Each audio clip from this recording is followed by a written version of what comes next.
And I know that we might be repetitive on this, but if we're repetitive, it's still also good.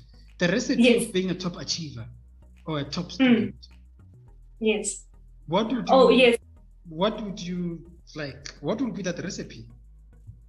I think, as I mentioned, going over and above what you usually do. So, attending lectures and doing the tax questions is good. It's a start. But can you go the extra mile? Like, for example, going to the library and getting books on the subject matter to get a more deeper understanding of your work. Because once you deepen your understanding, you are unstoppable force.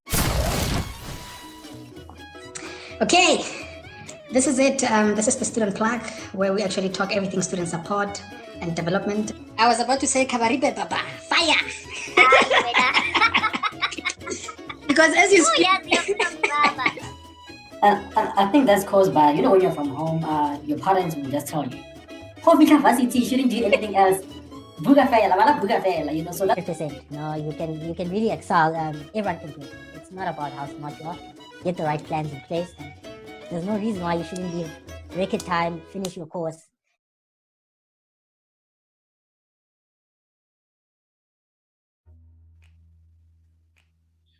Okay, we're back in it again, and this is another segment of Career Trip and Student Plug, actually, where we actually talk everything student support and development. And today, I have an extraordinary achiever, I say that, because today I have Priyanka Sookraj here, and Priyanka just graduated, How was the graduation? It was lovely. I enjoyed it thoroughly. Very memorable. Yeah, because, at least now they were allowed the crossing over because... Yes, I was so happy. Yeah, because initially people would just be handed the degree and you just but yes. No gown, no nothing and everything like that, Yeah. So you've graduated. I saw on your profile that it says not just cum laude, but summa cum laude.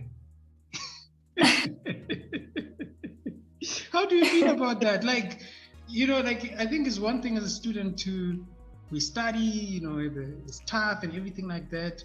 And then to graduate like that, I'm sure the feeling is very immense, eh? I'm very, very happy. And I'm thankful to my parents, my family, my friends who made it possible, and my mentors as well. I'm very thankful. So those people who don't know that actually when it's cum laude is graduation with distinction, right? Which yes. actually means that you got everything distinction. Yes. In mathematics.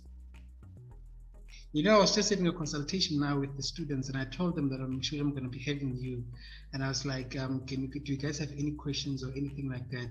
They were just like to me that, is it possible to graduate summa cum laude at Wits? And I'm like, well, Brianka's done it, surely she's going to give us the recipe. Possible. And I learned that over my time at Wits as well. So what would you say is the recipe? Like if a student be like, what is the recipe for getting distinctions at Wits? How do you do it? And how do you even do it? Because they were so surprised to be like, she got what? I was like, distinctions. They were like in honors. They were like, yeah, these are first years, by the way. They're like, is it possible? And I'm like, yeah, it's actually very possible. What would you say to them?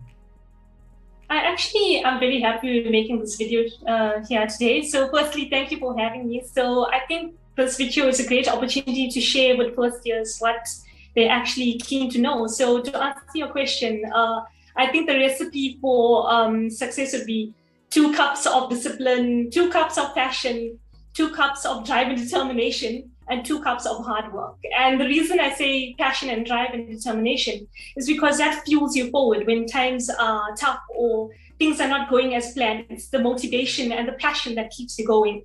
And when it comes to hard work, what I mean by that is going the extra mile. So over and above your lectures and attending your talks, you go into the library, you find books and sources to help supplement your studies. You attempt the extra challenging TAT questions and you ask questions. In that way, you going the extra mile to be a great student, and you can definitely attain distinctions in that way. It's like baking a cake. if you put all the ingredients together like a platter, and then when you go into the exam, yeah, sure, you're going into the oven, it's hot.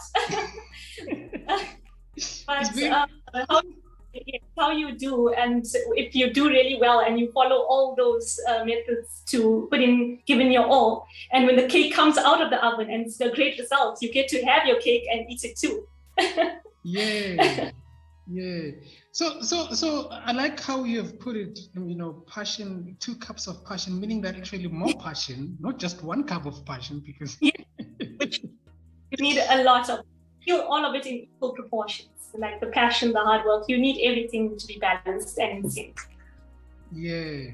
And then, the question that I get the most from students, and I like that you're pointing out the issues of passion, that putting in the work and everything like that, because sometimes students do courses that, they're just cruising. They are not sure if this course for me, do I like this course and everything like that.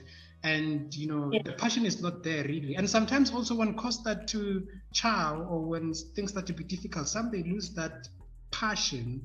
And then if a student says something like that, how would you say, like, how do they regain maybe that passion, and how do they come back to themselves?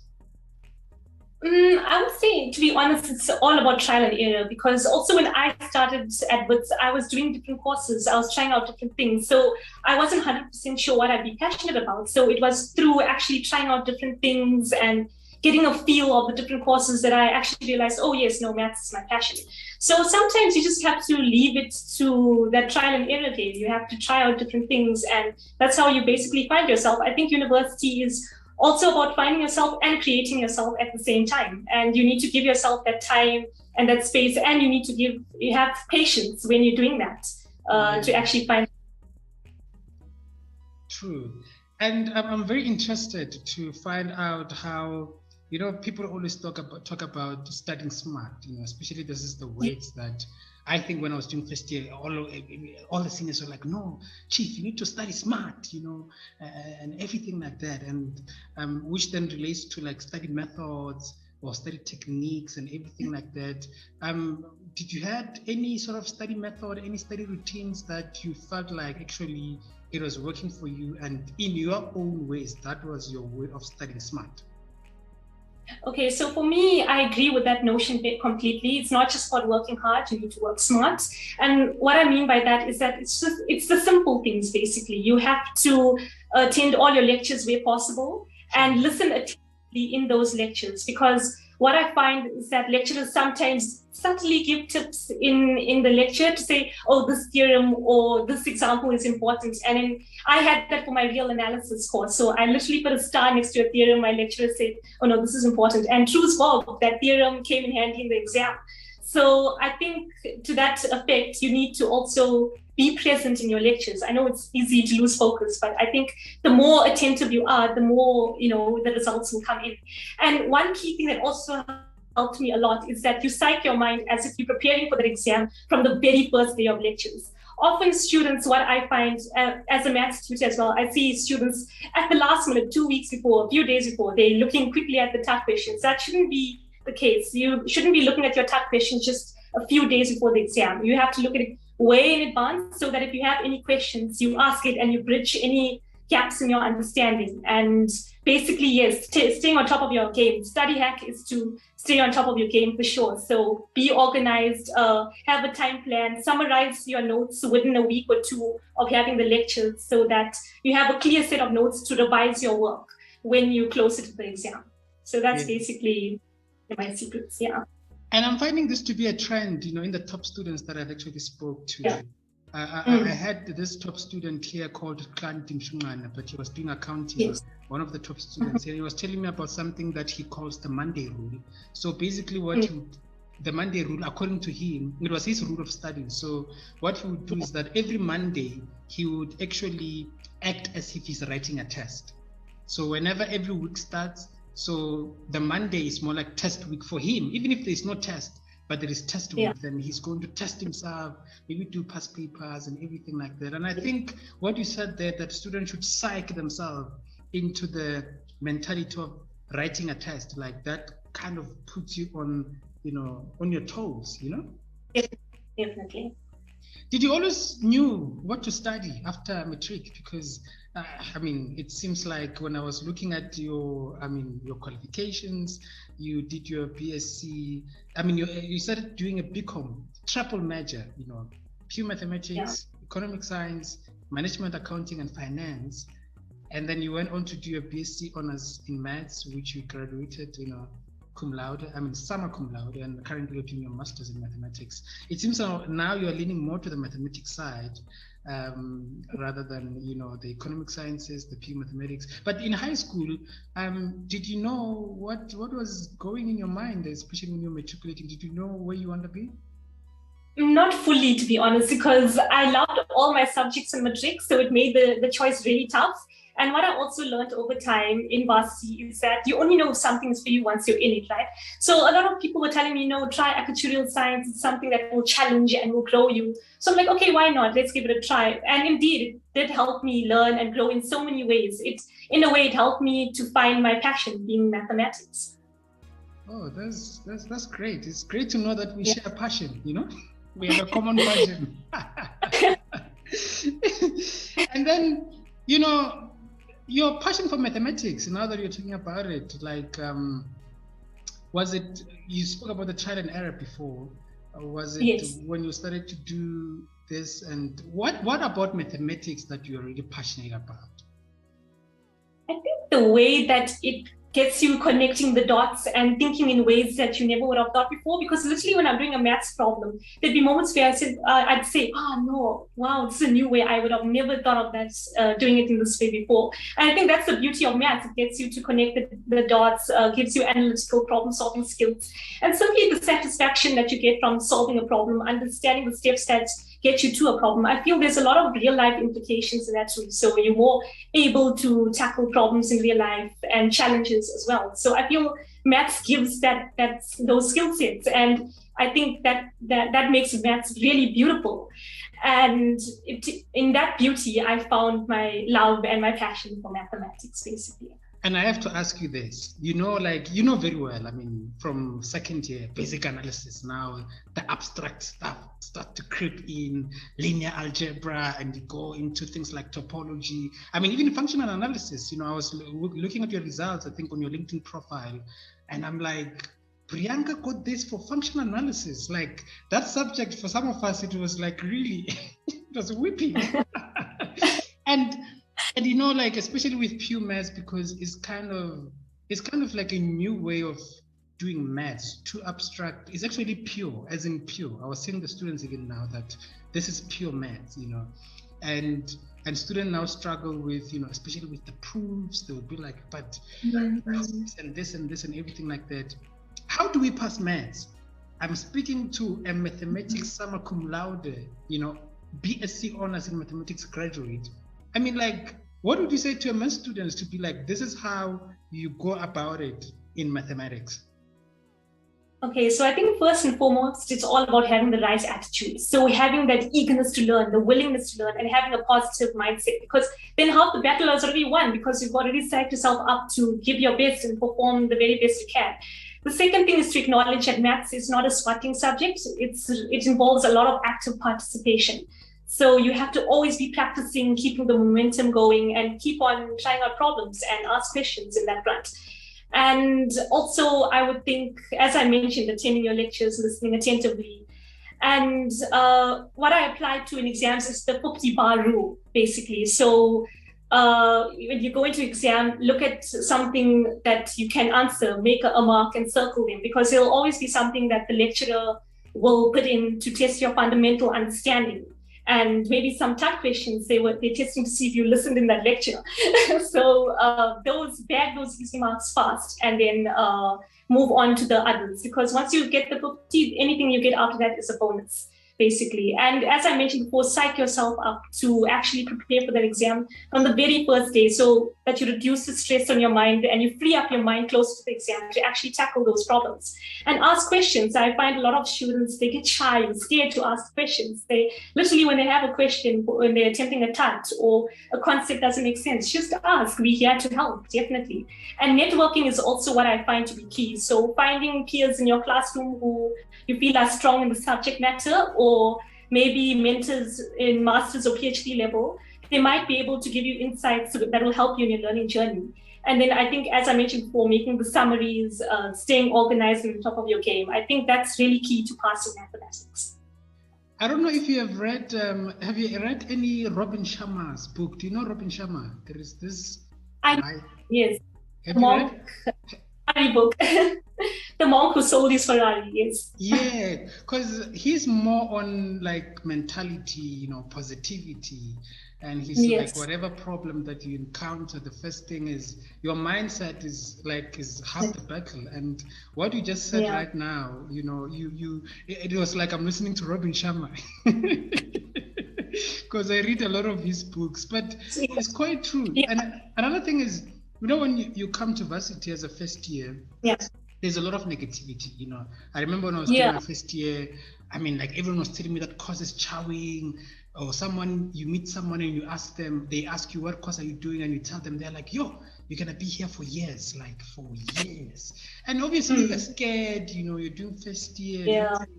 And over the years, that's when I saw that actually mentality is everything. I also used to do CAM, applied mathematics, and they had coding, and I've never done coding before. And I used to do bad at it. And I realized that actually my attitude and my mentality was the runner-ups to why I'm actually doing that. Why am I getting it wrong? Because I was just negative around it. Mm-hmm. And then you're transitioning, from high school to university. How was it for you? I would describe it as bittersweet. So you had the exciting part, meeting new people, building friendships, networking, getting a feel of university life and the lively culture. That was really exciting for me. It was like jumping from a small pond to a big sea, right? Mm. I had these waves of excitement and curiosity. But at the same time, I also had some overwhelming feelings of stress, especially as I was getting used to the different lecturing styles, the way we were tested. It was definitely a new ball game and something totally different from what we've ever experienced. So what I want to say to first years in that regard is that if you're feeling stressed or worried or anxious, acknowledge that it's normal. It's what you do from there that matters the most, the action you take. It's like jumping into a cold pool. You're going to be cold, so you're shivering. You just need to keep going and you adapt, and you never know where you go from there. And lecturing styles, you said that you started checking lecturing styles, because it's some of the things that I also started noticing when I was doing first year, like, okay, this one lectures like this one lectures like this, and everything like that. How has that helped you in your undergrad and, the lecturing styles? And what were you looking for? Or what do you refer to when you say lecturing styles? So I guess in a way we'd have some lecturers that speak extra fast, or they go really fast over a concept, and then now you quickly taking down notes and you're trying to keep up to pace. You never had that in high school. The teacher would go a bit slower, right? In varsity, the pace was really fast. Like within a semester, you're done with a whole course sometimes. So I think that's what I meant about lecturing styles. The pace and actually keeping abreast and understanding the work, because the content is also a level higher than what you had in high school. So in that front, I think my tutors came in handy there, because tutors, they're usually around the same age as you, slightly older than you. And I think they can relate to you in that front. So whenever I couldn't understand the lecturing style, my first point of contact was my tutors, because I felt, I could understand them a bit better. So if there's anything I was confused about or didn't understand, simply approach them, and that definitely helps. So even in adapting to the lecturing styles, even if you don't fully adapt, it's okay. You can always have a support network around you that will help you do your best. Yeah, because lecturers really, they lecture differently, and and students always complain that we're going too fast, like I can't keep up and everything like that. But I think that's why you do have other supportive structures like tutors and stuff like that. And whenever I talk to top students, I don't imagine them to have had any challenges in university, because they were top students anyway, So I don't imagine you to have any challenges. Did you have any challenges in university? Like maybe any challenge? To be honest, I actually did. So the first and foremost challenge that I had was actually finding what I was passionate about, because I didn't want to just study something just for the sake of it, to pass and move on. I actually wanted to enjoy what I was studying, to be passionate about it. And that took time. It eventually took a couple of years to actually realize that maths is for me. And surprisingly enough, it came unexpected. So I did AXI for 2 years. I left AXI. Then I did chartered accountancy and I was doing some economics on the side. And then after 2 years of chartered, I was like, no, this is also not for me. And I went back to maths, even though I left it 2 years ago. So that was a calculated risk I took there. But I think it was the greatest decision I could have ever made because that's how I found my passion. So for me, it's all about being willing to take that leap of faith. Sometimes you must take the path that's not always chosen, right? And that's how you find your passion. So that was my first challenge, which I overcome. It took some time, but with patience and resilience, I got there. The second thing was actually having a balanced approach. So what I also found was when I was stressed out, I'd only be in my books. That's the wrong approach. I need to tell students that you need to have a balanced approach. Like work hard, play hard, make time for yourself, for your hobbies, because I call them shower moments, basically. Like what I find is when I take a shower, like new ideas come to my head that I never would have thought of if I had my nose in the book. So I feel like if you take a break from your studies and actually go back to your notes, you have a fresh perspective, a fresh mind to tackle. The third thing, as I mentioned, was the lecturing style, which we've already covered. And the last challenge I had was actually dealing with disappointment. A lot of things sometimes didn't go my way during my undergrad years, but it was all about rising above, building the resilience and being strong to tackle the challenges and eventually find the passion. Yeah. No, hey, you've said a mouthful, like a lot of nudges there, because when I started doing my first year, I started with XI actually. Yes. But then over time, I'm like, so, when you start to do a course, you start to realize that actually this is where it's heading. I'm going to work somewhere in the corporate. And I realized then that actually, I think teaching is more of my passion than that, then that's when I had to, so finding a passion I think is a journey, and sometimes you need to, just immerse yourself in it. And the balance as well that you've spoken about, because I find that sometimes students they go in like they're just studying 24 hours, Yeah, but I was saying that I think balance is also very much important, to still do things that you love, like hobbies and all of those type of things. Would you say that is what worked for you in university overall? Definitely. And one thing I want to add there is that it's never an overnight success story. I wasn't instantly successful. It took me time. It took the trial and error I mentioned, trying out different things, facing disappointments and rising above them. That's how I got to it. It didn't just come. And I feel like the challenges are more valuable than the actual success you get, because you get to learn so much from them. You grow as a And if you look at it, the bad times in your journey in a positive light, it's actually times to build resilience, to become a stronger, well-rounded individual who can face challenges and problems after you've done with your studies, So yes, sure. So I think you have covered a lot. I was about to ask you about your overall university experience, and I think you have said more. Well, in that I think overall I have evolved as a student. I definitely became more outgoing, for sure, as I met new people and networked. And as I mentioned, I built the resilience. I became a person who is a very, I take calculated risks, basically. So if I want to take that risk and I feel like it's going to be worth it, I'll take it. And before that, maybe I'd be afraid to take a risk. But now I'm like more open to the challenge that will come, even if I do take a risk. So overall, my university experience, I would say, was an adventure in its own right. Definitely learned and grown so much from it. And I know that we might be repetitive on this, but if we're repetitive, it's still also good. The recipe of being a top achiever or a top student. Yes. What would be that recipe?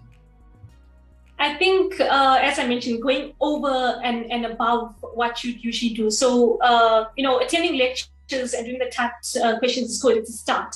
But can you go the extra mile? Like, for example, going to the library and getting books on the subject matter to get a more deeper understanding of your work. Because once you deepen your understanding, you are unstoppable force. Once you can say, I fully understand this, or I could attempt any problem that you can give me. So then you definitely A for away. Just attempting more and more problems. Now I'm talking particularly in the maths front, like practicing a lot, asking the questions, so that when it comes to the time of the exam, when you're revising your type questions, all you're doing is you're comparing the answer that you initially had versus the answers that got improved after you consulted with lecturers, you got the clarity. So in that front, definitely to be an A student, you have to always push beyond boundaries, and at the same time having that hunger for the success, having that drive, having that ambition and that passion. It must come through. That's definitely the recipe for success. Yeah, and you're doing a postgrad right now in mathematics. I think Yes. you're doing your master's. I see you doing PhD, yeah? No, that's still to come. I'm studying masters, but definitely it's on the cards. I definitely want to do my PhD in mathematics. Yeah, definitely. That's what I mean to say that I see you doing a PhD. I feel like after this, you definitely do a PhD. I mean. Oh, that's what you meant. Sorry, it was ambiguity there. I thought you meant I see you. Yeah. I thought you meant I'm doing it now. No, Yeah, no, but it's on. I mean, like it's on the cards, that I can tell. Yes. Yeah, for sure. And you're definitely a two-time and a TA, I like to believe, in the school. And like you see students work, you teach students most of the time. The advice that you can give to math students, based on just your experiences, like also a tutor, as a TA, and as a postgrad student and someone who has done the stuff, what would you advise them for?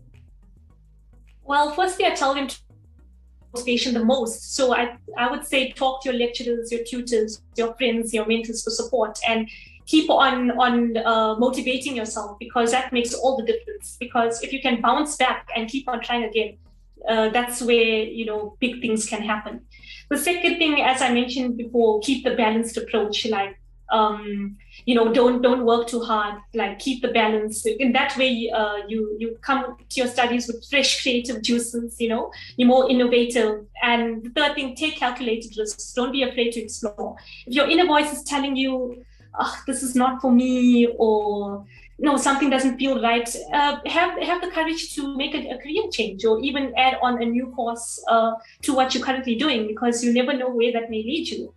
And last but not least, I tell them to have fun, because you're only a student once, right?